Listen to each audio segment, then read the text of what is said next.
एक मित्र ने पूछा है, आप कहते हैं कि ध्यान समाधि के पहले दिन ही हमारे अंदर के शून्य का अनुभव हो जाता है। यदि ऐसा है तो अभी तक ऐसा किसी को क्यों नहीं हुआ?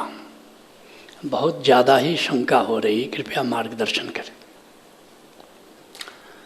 सम्यक दृष्टि क्या है?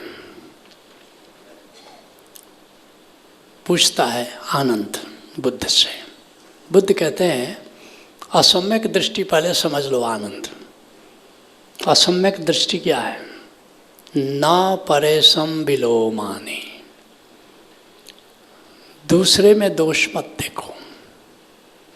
न परेशम कथा कथम, दूसरे को क्या करना चाहिए क्या नहीं करना चाहिए ये मत सोचो। तो आनंद पूछता है कि फिर क्या करें, क्योंकि हमारी सारी सोच सारे विचार तो दूसरे से संबंधित है। गौतम बुद्ध कहते हैं अतनो व अवेखे वो, तुम अपना ही देखो, कथानी अकथानी च, तुम्हें क्या करना चाहिए तुम्हें क्या नहीं करना चाहिए ये देखो। अब तुम असम्यक दृष्टि से शुरू कर रहे हो प्रश्न को, किसी को नहीं हुआ। अब यहाँ 300 लोग आए हैं, तुमने किससे किससे बात की? किसी से नहीं की। 1-2 से बात किया होगा और निष्कर्ष क्या निकाल लिया? किसी को भीतर निराकार का पता नहीं, भीतर की शून्यता का पता नहीं है। शून्यता कहो, अनंतता कहो, निराकार कहो, अंतराकाश कहो, ये सब निराकार के ही पर्याय हैं। और याद रखना, प्रथम अनुभव ध्यान का निराकार है। अगर निराकार का अनुभव नहीं हुआ तो ध्यान का अनुभव नहीं हो सकता।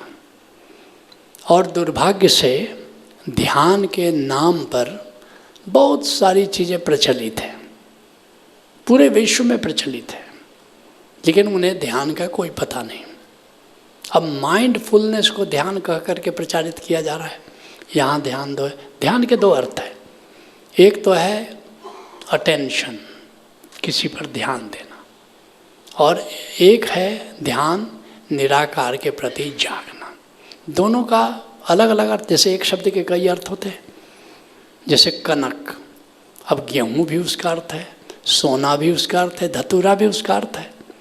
ध्यान का एक अर्थ है अटेंशन देना, लेकिन जब स्पिरिचुअलिज्म में हम ध्यान की बात करते हैं तो उसका अर्थ ये नहीं कि किसी पर तुम ध्यान दो, अपने निराकार से जुड़ना ध्यान है।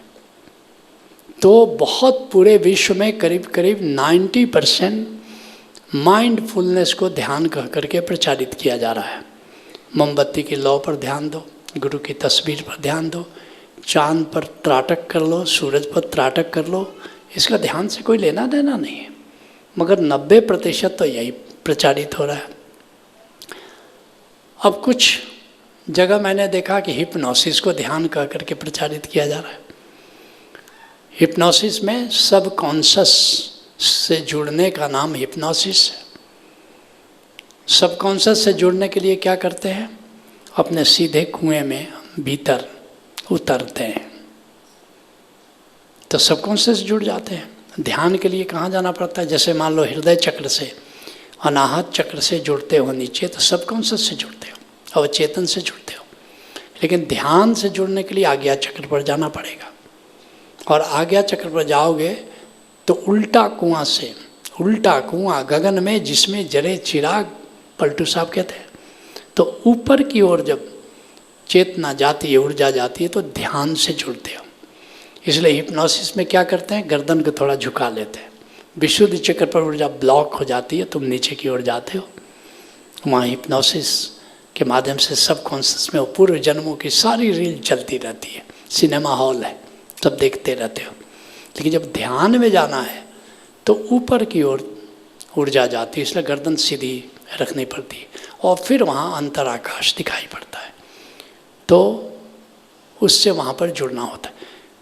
तो जब तक कि उस निराकार अंतराकाश से तुम जुड़े नहीं तब तक ध्यान नहीं होगा। और समाधि क्या है? ध्यान में निराकार के प्रति जागना है और समाधि में उस निराकार में डुबकी लगाना है। तो समाधि भी तो निराकार के बिना नहीं हो सकता। सुमिरन क्या है? ओंकार से जुड़ना है। ओंकार कहाँ है? निराकार में है। निराकार एक चौराहा है, कहीं भी जाना है उस चौराहे पर तुमको जाना ही होगा। जैसे किसी शहर में चौराहा होता है, जब भी कहीं जाते हो उस चौराहे से गुजरते हो। ठीक ऐसे ही निराकार चौराहा है, साक्षी रहना है। जब तक उस निराकार की याद नहीं आएगी, निराकार का स्मरण नहीं रहेगा कि मैं निराकार हूँ, तब तक तुम साक्षी नहीं रह सकते। न तो साक्षी की साधना हो सकती है निराकार के बिना, न ध्यान की साधना हो सकती है, न समाधि की साधना हो सकती, न सुमिरन की साधना हो सकती है। साधना हो ही नहीं सकती जब तक कोई निराकार को नहीं जानता। अब यहाँ इतने साधक हैं, समाधि की गहराइयों में जा रहे हैं, साक्षी की गहराइयों में जा रहे हैं, सुमिरन की गहराइयों में जा रहे हैं, ध्यान की गहराइयों में जा रहे हैं। तुम कह रहे हो कि किसी को निराकार का शून्यता का अनुभव ही नहीं, माना तुम्हें नहीं है ये बात। लेकिन ऐसा हो नहीं सकता कि ओशो धारा का किसी ने ध्यान समाधि किया हो और उसे निराकार का अनुभव नहीं है। मैं जानना चाहूँगा कितने लोगों को निराकार का अनुभव है यहाँ पर? देख लो, 300 लोग, 99% हाथ उठा रहे हैं। इन सबको निराकार का अनुभव है। तो तुम्हें अगर नहीं है तो हमारे किसी भी आचार्य से तुम मिल लो, 5 मिनट 10 मिनट काफ़ी है निराकार का अनुभव करने के लिए। एक बात जान लो कि ओशो ने इतनी चर्चा की, लेकिन दुर्भाग्य से ओशो के जितने भी पुराने सन्यासी हैं जो ध्यान करते हैं, सक्रिय ध्यान करते हैं, कुंडलनी ध्यान करते हैं, लेकिन मैं देखता हूँ कि किसी को निराकार में रुचि ही नहीं रही। निराकार की न कोई चर्चा है, न निराकार की कोई साधना है। मुझे तो यही समझ में नहीं आता, फिर वो ध्यान क्या करते हैं? सक्रिय ध्यान बस हु करते हैं बस। इससे ध्यान का क्या लेना देना? वो तो ध्यान की तैयारी है। कुंडलनी तुम करते हो, नाचते हो, कपाते हो, ठीक है, मगर वो तो ध्यान की तैयारी है। ध्यान कहाँ है?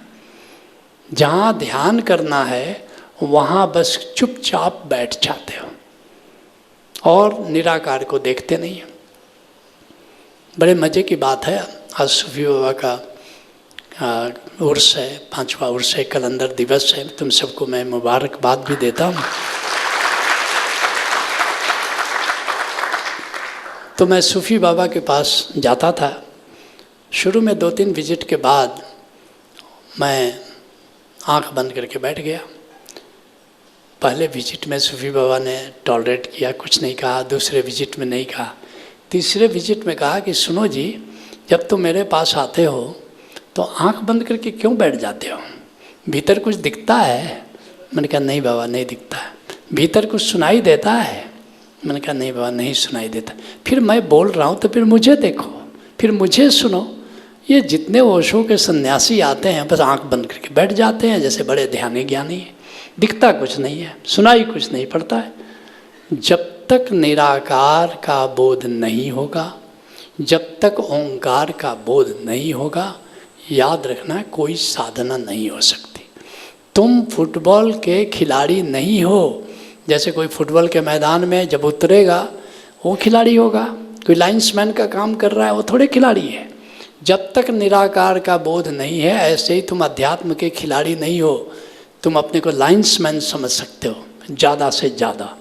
इसलिए निराकार का बोध होना साधना के लिए बहुत ज़रूरी है। और मैं तुम्हें कह सकता हूँ कि ओशो धारा के 99.9% लोग निराकार को जानते हैं। Let's promise. चलो आज इतना ही। हरि ओम तत्सत।